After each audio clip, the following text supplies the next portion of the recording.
Very important Mirabai. हम शुरुआत कर रहे हैं क्लास 10 असामीस मीडियम वालों के लिए। यहाँ से आपका 5 मार्क बनेगा। सो वेरी इंपॉर्टेंट है 5 मार्क। देखिए मीराबाई जो कविता है, यहाँ पद है, कविता तो नहीं बोलूँगा, पद है। ये थोड़ी सी पढ़ने में थोड़ी टफ लगेगा। मैं इसकी मीनिंग को समझा दूंगा, इसके बाद क्वेश्चन आंसर दूंगा। और 100% आप वीडियो देखते रहें, आपको 5 मार्क आने ही वाला है। ऊपर चलते हैं। थोड़ी सी कवि परिचय बहुत ज़रूरी है और यहाँ से क्वेश्चन आया भी था, तो हम थोड़ी सी कवि परिचय मीराबाई के बारे में जान लेते हैं। हिंदी कृष्ण भक्ति काव्य धारा में कवित्री मीराबाई को महाकवि सूरदास जी के बाद स्थान प्राप्त है। याद रखिएगा, सूरदास भी एक कवि थे, उसके बाद मीराबाई का स्थान है। मीराबाई को उसके बाद वैल्यू मिलता है, पहले सूरदास को मिलता है, उसके बाद मीराबाई को। हालांकि हिंदी कवित्रियों में आप अग्रणीय स्थान की अधिकारी है, लेकिन हमने देखा जाए तो कवित्री के अंदर, यानी देखे जाए तो लड़कियों के अंदर, औरतों के अंदर मीराबाई को प्रथम स्थान दिया गया है। भारतीय जन साधारण के बीच कबीरदास, सूरदास और तुलसीदास के भजनों की तरह मीरा भजन भी समान रूप से प्रिय रहे हैं। मीरा का भी भजन बहुत ही फेमस रहा है। ये एक्चुअली मीराबाई जो है कृष्ण के ऊपर बहुत सारे भजन लिखी है, तो वही एक भजन हम पढ़ेंगे आज। कवित्री मीराबाई द्वारा विरचित गीत पद हिंदी के साथ साथ भारतीय साहित्य की भी अमूल्य निधि है। हिंदी साहित्य में भी इनका योगदान देखने को मिलता है। देखिए, हालांकि बात यह है कि अभी जो मैं पढ़ा रहा हूँ यहाँ से क्वेश्चन नहीं बना है। क्वेश्चन बनेगा तो हम कह देंगे कि आपके एग्ज़ाम में कौन सा क्वेश्चन आने वाले हैं, ठीक है। तो देखिए, हिंदी है तो हिंदी को हिंदी से ही पढ़ाना पड़ रहा है। मैं অসমীয়া নকওঁ আৰু কাৰণ এইটো হিন্দী। আপোনালোকে জানে, আপোনালোকে হিন্দী এক্সামটো হিন্দীকে পঢ়িলে এইটোৱে ভাল, আৰু হিন্দীকে বুজিব লাগে। আগত এইটো চাব আৰু, ठीक है। तो कवित्री मीराबाई द्वारा विरचित गीत पद हिंदी के साथ साथ भारतीय साहित्य में भी अमूल्य निधि है। भक्ति भावना एवं काव्यत्व के सहज संतुलन के कारण आपके गीत पद अनूठे बन पड़े हैं। उनके जो गीत वगैरह थे बहुत ही यूनिक बना हुआ था, अनूठे बन चुके हैं, मतलब यूनिक निकल के आया था। कवित्री मीराबाई भगवान श्री कृष्ण की अनन्य आराधिका है। ये क्वेश्चन बनेगा कि मीराबाई किसकी आराधना करती थी। वेरी इंपॉर्टेंट एक क्वेश्चन बना है, आप हाईलाइट करके रख सकते हैं लाइन को। एटू दाग मारी दियो, इन्हें का हाईलाइट कर दियो। क्वेश्चन आएगा कि मीराबाई, ओके, जे कवित्री मीराबाई किसकी आराधिका थी, यानी भगवान श्री कृष्ण की आराधिका थी। ये क्वेश्चन था, इसका आंसर मैंने दे दिया जो एग्जाम में आया हुआ था। आपको जो भी एग्जाम में क्वेश्चन आया है आज से 8 साल 10 साल पहले, सभी का आंसर मैं देने के लिए तैयार हूँ, आप रेडी रहिएगा। बस आपको एक बार पोएम को समझना है, ओके। समझने के बाद भी बहुत सारे आंसर बना के लिखा जा सकता है। अपने आराध्य के प्रति एक निष्ठ प्रेम भक्ति के कारण आपको कृष्ण प्रेम दीवानी की आख्या मिली है। क्वेश्चन आएगा, दैट्स वेरी इंपॉर्टेंट कि मीराबाई को किसकी आख्या मिली थी और क्यों। क्वेश्चन है मीराबाई को किसकी आख्या मिली थी और क्यों। तो यहाँ पे आपको लिखना पड़ेगा, मतलब यहाँ से श्री कृष्ण की अनन्य आराधिका थी। आपने आराध्य के प्रति एक अनिष्ट प्रेम भक्ति के कारण आपको कृष्ण प्रेम दीवानी की आख्या मिली। समझ में आ रहा है, कृष्ण प्रेम दीवानी की आख्या क्यों मिली? क्योंकि अनन्य आराधिका यानी कृष्ण के प्रति उनका बहुत प्रेम था, बहुत ही भाव थी, जिसके कारण उनको कृष्ण प्रेम दीवानी कहा गया है। अपने आराध्य के प्रति पूर्ण समर्पण एवं उनकी एक निष्ठा साधना जो दृष्टांत भक्त कवित्री मीराबाई ने प्रस्तुत किया, वो सबके लिए आदरणीय एवं अनुकरणीय है। मीराबाई का जो भी आप पढ़ेंगे वो सबके लिए आदरणीय और अनुकरणीय है। और अनुकरणीय मतलब हम उससे कुछ सीख सकते हैं, आदरणीय मतलब उनकी कविताओं को हम रिस्पेक्ट दे सकते हैं। ऐसे उन्होंने जो भी पद लिखे हैं, खासकर पद कहा जाएगा, कविता नहीं कहा जाएगा, ओके। आगे बढ़ते हैं। कृष्ण प्रेम भक्ति की सजीव प्रतिमा मीराबाई के जीवन वृत्त को लेकर विद्वानों में पर्याप्त मतभेद रहा है। कहा जाता है कि आपका जन्म, क्वेश्चन आएगा मीराबाई का जन्म कब हुआ था और कहाँ हुआ था। 1498 के आसपास प्राचीन राजपूताने के अंतर्गत मेड़ता प्रांत के कुकड़ी नामक स्थान में राठौर वंश की मेड़तिया शाखा में हुआ था। ये क्वेश्चन का आंसर क्वेश्चन है कि मीराबाई का जन्म कब और कहाँ हुआ था। तो आपको इतना लिखना है कि मीराबाई का जन्म यहाँ से शुरू करना है, जन्म से, कि आसपास प्राचीन राजपूताने के अंतर्गत मेड़ता प्रांत के कुकड़ी नामक स्थान में हुआ था। स्थान में हुआ था देने से हुआ, इतना दूर, ओके। मैं दिखा रहा हूँ, यहाँ तक दाग मार देना है, हाईलाइट, और लिखना है कि हुआ था। उसके बाद उनका वंश कौन सा था? राठौर वंश, मेड़तिया शाखा में हुआ था। बचपन में ही माता के निधन हो जाने पर पिता राव रत्न सिंह के भी युद्धों में व्यस्त रहने के कारण बालिका मीराबाई का लालन पालन दादा दूदा जी के देखरेख में हुआ था। एक इम्पोर्टेंट क्वेश्चन बनता है कि मीराबाई का लालन पालन किसने किया था। कि देखिए, एक तो है उसकी मम्मी मर जाती है, पिता जो थे अब राजा थे, वो लड़ाई में व्यस्त थे, यानी युद्ध में व्यस्त थे, तो इतनी छोटी सी बच्ची जिसको पालना, इसका दायित्व तो पड़ा था दादाजी के पास। तो दादाजी कौन थे? दादा का नाम था राव दूदा जी। दूदा जी के देखरेख में हुआ था। मीराबाई को पाला पोसा किसने? राव दूदा जी। परम कृष्ण भक्ति दादी जी के साथ रहते रहते बालिका मीराबाई के कोमल हृदय में कृष्ण भक्ति की बीज अंकुरित बढ़ने लगी। बच्चा जिसके साथ रहता है वहाँ से ही कुछ सीखता है। वो बहुत बच्ची थी, उसकी दादी जी कृष्ण भक्त थी, तो दादी जी की कृष्ण भक्ति को देखकर रोज पूजा करती थी और मीराबाई को ले जाके सामने बैठा देती थी। तो मीराबाई का भी अंदर कृष्ण के प्रति बीज अंकुरित होने लगा। आगे आपने कृष्ण जी को ही अपना आराध्य प्रभु एवं पति मान लिया। ऐसा देखने को मिला। धीरे धीरे मीराबाई दादी जी के साथ कृष्ण की पूजा करते करते कृष्ण को ही अपना पति रूप मान लेती है, यानी अपना पति मान लेती है। ओके, सन 1916 यानी 1516 में मेवाड़ के महाराजा सांगा के ज्येष्ठ पुत्र कुंवर भोजराज के साथ मीराबाई का विवाह होता है। क्वेश्चन आएगा कि मीराबाई का विवाह किसके साथ हुआ था? That's very important question. Mirabai का विवाह किसके साथ हुआ था और कब हुआ था? 1516 में मेवाड़ के सॉरी माफ़ कीजिएगा, मैं ऊपर फ्लाइट मोड नहीं मारा था इसलिए कॉल आ गया। तो कितना हुआ कि महाराजा सांगा के ज्येष्ठ पुत्र, क्वेश्चन आएगा कि 1516 में उनका जो विवाह हुआ था किसके साथ हुआ था? महाराजा सांगा, ये नाम इम्पोर्टेंट है। मीराबाई का विवाह जो हुआ था महाराजा सांगा के ज्येष्ठ पुत्र कुंवर भोजराज, जो उनके पति थे उनका नाम था कुंवर भोजराज। उसके पति का पिताजी का नाम महाराजा सांगा। पिताजी का नाम तो आएगा नहीं, बस ये याद रखना है आपको, कुंवर भोजराज के साथ मीराबाई का विवाह होता है। परंतु दुर्भाग्यवश विवाह के 7 वर्ष बाद ही भोजराज की मृत्यु हो जाती है। ओके, ये एक बहुत ही दर्दनाक घटना देखने को मिलेगा आपको। बहुत ही अफसोस हो जाएगा कि 7 वर्ष ही बीते थे, कोई संतान जन्म नहीं लिया था और मीराबाई की पति का मृत्यु हो जाता है। राजपूतों की तत्कालीन परंपरा का विरोध करते हुए क्रांतिकारी मीरा सती नहीं हुई। ऐसा हुआ कि देखिए, नियम था कि मीराबाई का पति जो मर चुका है तो मीराबाई को साका सिंदूर त्याग देने का ये एक रीति रिवाज है, ये अभी भी चलता है। तो लेकिन मीराबाई ने अपनी सका सिंदूर को कभी त्यागा ही नहीं, यानी उसने कभी सती बनने की कोशिश ही नहीं की। वे जग सुहाग को मिथ्या और अविनाशी प्रभु कृष्ण जी को सत्य कहा कि मैं सुहागन हूँ, मेरा पति श्री कृष्ण है, इसलिए अभी उनके पति जीवित है। ऐसे ही मानते हुए मीराबाई ने अपनी सका सिंदूर को त्यागा नहीं था। मानती थी प्रभु की आराधना और साधुओं की संगति में उनका समय बीतता चला। यानी अब क्या हुआ, धीरे धीरे उन्होंने साधुओं के संग रहते हुए कृष्ण की गुणगान करने लगी। राजघराने की ओर से उन्हें तरह तरह की यातनाएं दी जाने लगी। अब देखिए, एक तो बात है ना, लोग अपनी फैमिली की हर किस कोशिश करेंगे कि अपनी फैमिली की रिस्पेक्ट बची रहे, राइट। तो अभी होता क्या है, राजघराने में शादी हुआ इतने बड़े राजाओं के घर में, और उसी की जो वहू है जो मीराबाई थी, उसने अपनी सका सिंदूर नहीं त्यागती है, तो लोग जो है आसपास के ताना तो देंगे ही, ठीक है, यातनाएं देने लगी। और यहाँ तक कि उसके जो ससुर थे वो भी यातनाएं देने लगे। परंतु मीराबाई भक्त प्रहलाद की तरह टस से मस नहीं हुई। वह अब वे अपने प्रभु गिरिधर नागर की खोज में राजप्रसाद से निकल पड़ी।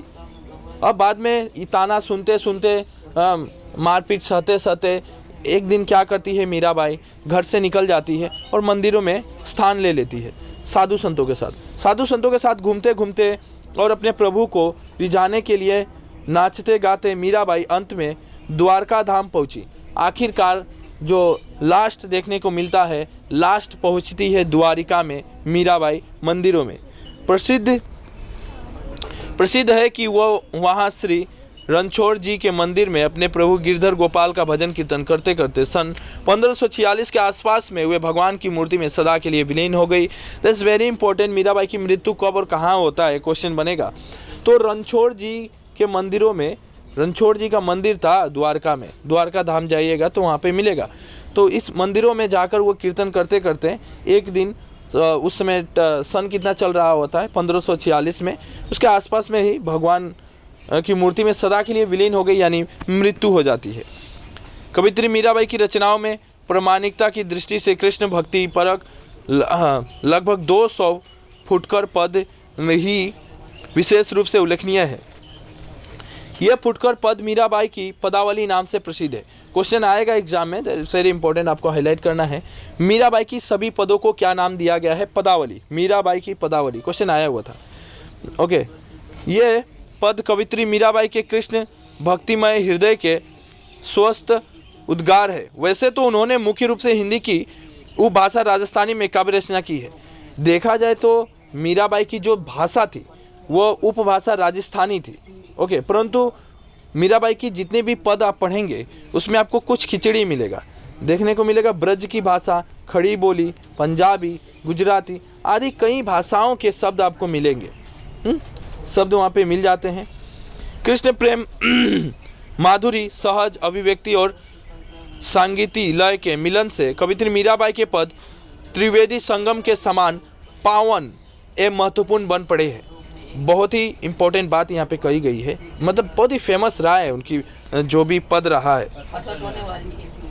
थोड़ी सी समरी पढ़ते हैं, सारांश जेनेका अपना लोग सारांश मूल भाव पढ़े নহয় তেনেকৈ ঠিক এইটো অলপ পঢ়ি লওঁ। এইটো সাৰাংশ, এইটো এটা সাৰাংশৰ, এইটো পদৰ। सो अब मैं सारांश पढ़ाने वाला हूँ, आप थोड़ी सी यहाँ पे ध्यान दीजिएगा।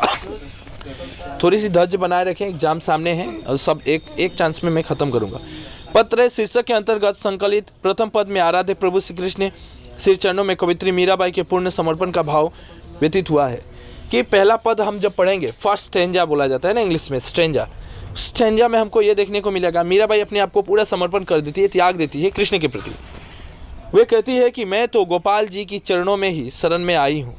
पहले यह बात किसी को मालूम नहीं थी, पर अब तो संसार को इस बात का पता चल गया है। अतः प्रभु गिरधर मुझ पर कृपा करे, मुझे दर्शन दे। भगवान को कहती है कि हे ईश्वर, हे प्रभु, आप हमें दर्शन दीजिए, मुझ पर कृपा कीजिए, शीघ्र ही मेरी सुध ले। मैं तो प्रभु जी के चरणों कमलों में अपने को न्यौछावर करने को तैयार हूँ। वो कहती है प्रभु आपके चरणों में मैं अपने आप पूरा शरीर न्यौछावर करने को तैयार हूँ। द्वितीय पद में कवित्री मीराबाई अपने जीव नाधार सुंदर श्याम जी को अपने घर आने का आमंत्रण देती है। दूसरे पद में वे कृष्ण को घर आने का आमंत्रण देती है और कहती है कि हे स्वामी, तुम्हारे विरह में मैं पके पान की तरह पीली पड़ गई हूँ। तुम्हारी विरह में, विरह मतलब एक होता है कि थोड़ा दर्द होना कि आप आ नहीं रहे हैं, हमारी दुख हो रही है। मैं पीली पड़ गई हूँ, तुम्हारे आए बिना मैं सूध बूध खो बैठी हूँ। आप नहीं आते हैं, हर रोज़ इंतज़ार करता हूँ, हर रोज़ आपको बुलाता हूँ, तो मैं सब कुछ खो दिया हूँ। मुझे कुछ नहीं मालूम कि मैं क्या कर रहा हूँ। मेरा ध्यान तो तुम ही पर है, मेरा पूरा ध्यान आप पर है, मुझे किसी दूसरे की आशा नहीं। अतः तुम जल्दी आकर मुझसे मिलो। ये श्री कृष्ण से कहती है कि प्रभु आप जल्दी आइए और हमसे मिलिए, मैं पागल हो गया हूँ आपसे मिलने के लिए। मेरे मान की रक्षा करो, मेरा जो मान है कि मैं आपको बुलाता हूँ, हाँ, कि हाँ एक दिन ज़रूर आइएगा, तो रक्षा करें, यानी आप हमारी ये वैल्यू दें और आप आइए। तृतीय पद में कवित्री, अब थर्ड स्टेंजा जब आएगा, थर्ड स्टेंजा में हमें क्या जानने को मिलेगा कि तृतीय पद में कवित्री मनुष्य मात्र से राम कृष्ण नाम का रस पीने का आह्वान करते हुए कहती है। तृतीय पद में सभी हमारे जितने भी लोग हैं सभी को हमें एक मीराबाई शिक्षा देती है कि कृष्ण का नाम लो। कहती है कि सभी मनुष्य सुसंग छोड़े, कि आपको गलत लोगों के साथ छोड़ना पड़ेगा, गलत काम छोड़ना पड़ेगा और सत्संग में बैठना पड़ेगा, जहाँ पे कृष्ण का कीर्तन भजन होता है, लोग कृष्ण की लीलाओं का वर्णन करते हैं, वहाँ पे बैठिए और आप सुनिए, कीर्तन सुने। वे काम क्रोधित छह रिपुओं के चित्त से निकाल दे। आपके अंदर काम क्रोध लोभ मोह माया ये सब को त्याग दे दीजिए, हिंसा द्वेष ये सब को आपको छोड़ना पड़ेगा, रिपुओं को चित्त से निकाल दे। अपने चित्त यानी अपने आत्मा को आप शुद्ध करें और प्रभु कृष्ण के प्रेम में रंग रस से सरोवर हो उठे। सरोवर यानी आप देखे होंगे, सरोवर यानी पोखर जिस तरह होता है, नदी जिस तरह होती है, डूब जाओ इस नदिया में, प्रेम कृष्ण की नदियों में डूब जाओ। तो आगे पढ़ते हैं पदत्रय। मैं चाहता हूँ एक ही चांस में इसको ख़त्म करूँ, और अब 10 मिनट बैठे तो मैं इसको ख़त्म कर दूंगा, बस 10 मिनट भी नहीं लगेगा। ओके, देखिए फर्स्ट स्टेंजा में पहला पढ़ते हैं। मैं तो चरण लगी गोपाल। मीराबाई कहती है कि मैं पूर्ण अपने आप को पूरा गोपाल के चरणों में समर्पित करता हूँ। देखिए एक एक लाइन का मीनिंग तो मैं अच्छे से थोड़ी सी समझाने की कोशिश करूँगा, यही इंपॉर्टेंट रहेगा। सॉरी, देखिए यहाँ पे ध्यान दीजिएगा, एक एक लाइन पे ध्यान देना, गौर करना है। मैं तो चरण लगी गोपाल, यानी गोपाल यानी श्री कृष्ण। ओके, चरण यानी चरणों में, आपकी पाँव यानी पैर। मैं खुद को गोपाल यानी श्री कृष्ण के चरणों में अपने आप को न्यौछावर करने के लिए तैयार हूँ। मीराबाई कहती है कि मैं अपने आप को न्यौछावर कर दिया हूँ, यानी मैं पूर्ण आपको दे चुका हूँ। अपने आप को मीराबाई पूर्ण समर्पण कर लेती है गोपाल के चरणों में। जब लागी तब कोऊ न जाने, अब जाने संसार। वाह क्या बात है, यहाँ पे लाइन तो बहुत ही बारीकी से समझने की कोशिश कीजिएगा, ध्यान दीजिएगा लाइन पे, स्ट्रेंजा की सेकेंड लाइन तो। जब लागी तब कोऊ न जाने, जब मैं अपने आप को कृष्ण को समर्पण कर चुका था तब किसी को मालूम नहीं था, अब जानी संसार, यह पूरा संसार जानता है कि हम कृष्ण प्रेम दीवानी हो चुके हैं। समझ में आ रहा है, लाइन तो समझिएगा। जब लागी तब कोऊ न जाने, पहले यह बात कि मैं कृष्ण से इतना अनंत प्रेम करता हूँ ये किसी को मालूम नहीं था, अब जानी संसार, अब पूरा संसार को मालूम हो चुका है। ठीक है, मैं चारों को बाद में फिर एक बार डिस्क्राइब कर दूंगा, लेकिन एक एक लाइन पे भी तो गौर किया जाए। कृपा कीजिए दर्शन दीजिए, सुध लीजिए तत्काल, कि हे प्रभु श्री कृष्ण कृपा कीजिए मुझ पर और मुझे आकर दर्शन भी दीजिए, सुध ले लीजिए मेरा सुध यानी जो भी कर्म का ये है, जिस तरह आप किसी से मान के चलिए किसी से पैसा लेते हैं, उधार लेते हैं, राइट, तो आप उसका इंटरेस्ट देते हैं ना, राइट। सुध लीजिए तत्काल, आप मेरा सुध भी ले लीजिए। कौन कहती है? मीराबाई। किससे कहती है? श्री कृष्ण से। मीरा कहे प्रभु गिरधर नागर चरण कमल बलिहार, कि मीरा कहे प्रभु गिरधर नागर, कि मेरा तो प्रभु श्री कृष्ण है। मेरा कौन है? मीरा कहती है मेरा प्रभु श्री कृष्ण है, जिसका चरणों में मैं अपने आप को न्यौछावर करने के लिए तैयार हूँ। ओके, सेकेंड स्टेंजा को, जो स्टेंजा है, जो दूसरा पद है 4 लाइन का, ध्यान से सुनिएगा। कहती है, मीरा कहती है, मारे घर आवे सुंदर श्याम, यानी श्री कृष्ण, श्याम सुंदर भी श्री कृष्ण ही है। ओके, नाम याद रखिएगा। तो सुंदर श्याम को यानी श्री कृष्ण को घर आने का आमंत्रण देती है। मीराबाई श्री कृष्ण को घर आने का आमंत्रण देती है, यानी निमंत्रण बोलिए या आमंत्रण बोलिए। वो कहती है कि प्रभु आप हमारे घर में आइए, तुम आया बिन सूद नहीं मेरो। यहाँ पे देखिए, खुद कहती है मीराबाई, अभी कहती है सेकेंड लाइन में, तुम आया बिन सूद नहीं मेरो। है प्रभु आप जब तक नहीं आएंगे मैं अपना होश गवा सब खो चुका हूँ, आपके बिना मुझे कुछ सूझता ही नहीं है। पीरी पड़ी जैसे पान, मेरा पूरा शरीर पीला पड़ चुका है। पीरी पड़ी जैसे पान, मेरा पूरा शरीर पीला पड़ चुका है। बस आपको बुलाते बुलाते आपकी यादों में आपको आना ही पड़ेगा। यानी अभी श्याम सुंदर को आमंत्रण देते हुए मीराबाई ये स्टेंजा कहती है, राइट। नेक्स्ट लाइन, तीसरा लाइन पे ध्यान दीजिएगा। मारे आशा और न स्वामी एक तिराहो ध्यान। फिर से लाइन पे फिर से एक बार पढ़िएगा। मारे आशा और न स्वामी, प्रभु मेरा आशा और किसी और से नहीं है, एक तिहारो ध्यान, बस आप पे ही ध्यान है। मैं किसी और की आशा नहीं करती हूँ आपके बिना, इसीलिए मैं कहता हूँ आप हमारे घर आके हमें दर्शन दे। यही लाइन पे मीराबाई यही समझाने की कोशिश कहती है, मारे आशा और न स्वामी एक तिराहो ध्यान। Okay, next line. मीरा के प्रभु वेग मिलो अब रासो जी मेरो मान। देखिए इस लाइन में कहती है मीराबाई, मीरा के प्रभु वेग मिलो। मीरा कहती है कि जल्दी आइए प्रभु और हमसे मिलिए जल्दी जल्दी। रासो जी मेरो मान, मेरा मान की रक्षा कीजिए, मेरा मान सम्मान जो है उसको बचा लीजिए। आपको आना ही पड़ेगा और जल्दी आ जाइए। यानी सेकंड स्टेंजा में देखा गया कि पूरा 4 लाइन हमें यही व्याख्या करता है, ये पूरा 4 लाइन, कि मीराबाई अपने पूरे मन की बातों को श्याम सुंदर यानी श्री कृष्ण के सामने रखने के लिए उसे घर आने का आमंत्रण देती है। ओके, लास्ट लाइन में लास्ट जो स्टेंजा 4 लाइन का है, यहाँ पे मीराबाई अभी पब्लिक को यानी लोगों को समझाते हुए कहती है, राम नाम रस पीजे मनुआ, राम नाम रस पीजे।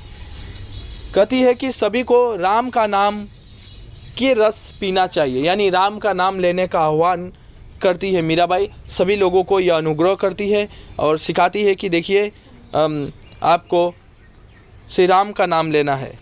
तत् कुसंग सत्संग बैठ हित नीत हरि चरना सुन लीजिए। यहाँ पे कहती है मीराबाई, दूसरे लाइन में कहती है, पहला लाइन में कहती है कि राम का नाम पीने के लिए कि राम का नाम लीजिए तभी आपका कल्याण होगा, उपकार होगा। दूसरे में कहती है कि देखिए आपको कुसंग छोड़ना पड़ेगा, गलत संग आपके अंदर वो सब छोड़ देना पड़ेगा, गलत साथी गलत संग छोड़ना पड़ेगा, आपको सत्संग में बैठना पड़ेगा। सत्संग किसे कहते हैं? जहाँ पे भगवान की कथाओं का वर्णन किया जाता है, लोग वहाँ पे सुनते हैं, उसे सत्संग कहते हैं। वहाँ पे आपको बैठना पड़ेगा।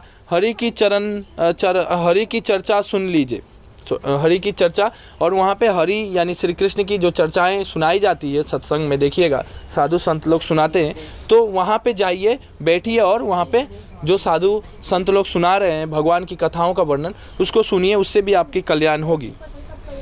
ये यहाँ पे मीराबाई दूसरा लाइन में कहती है। तीसरा लाइन में कहती है, काम क्रोध मद लोभ मोह को बहा चित्त सु दीजिए। कहती है कि देखिए आपको काम क्रोध मोह माया लोभ हिंसा द्वेष सबको त्यागना पड़ेगा, अपने चित्त को शुद्ध यानी अपनी आत्मा को शुद्ध करना पड़ेगा, यही कहती है। उसके बाद मीरा के प्रभु गिरधर नागर ताही के रंग में भीजे, कि मीरा कहती है मेरा तो श्री कृष्ण या गिरधर नागर यानी श्री कृष्ण ही है, मैं उन्हीं के रंग में भीगा हुआ हूँ, आप भी उन्हीं के रंग में भीग जाइए। ओके, तो दैट्स वेरी, आई होप कि आपको समझाने की कोशिश की, आपको समझ में आया होगा। ओके,